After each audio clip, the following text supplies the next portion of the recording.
Praise the lord. దేవునికి మహిమ కలుగునుగాక. అందరు బాగున్నారా?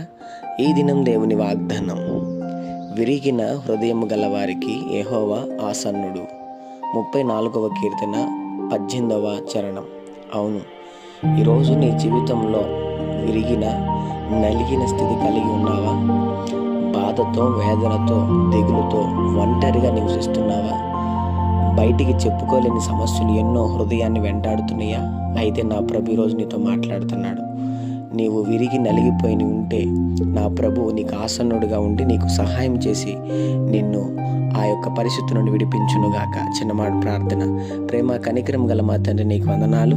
ఈ ఉదయకాల సమయంలో కూడా మీరు దీవించి బలపరిచి వారు వెళ్తున్న ప్రయాణంలో, మార్గముల్లో, పనుల్లో, ప్రయత్నంలో ఈ దినం మీరు వారికి తోడుగుండమని, నిశ్చయముగా విరిగిన హృదయంను వారికి కలిగి ఉంటే అది తొలగించి సంపూర్ణమైన శాంతిని దయచేయమని యేసు నామములో అడుగుతున్నాం తండ్రి.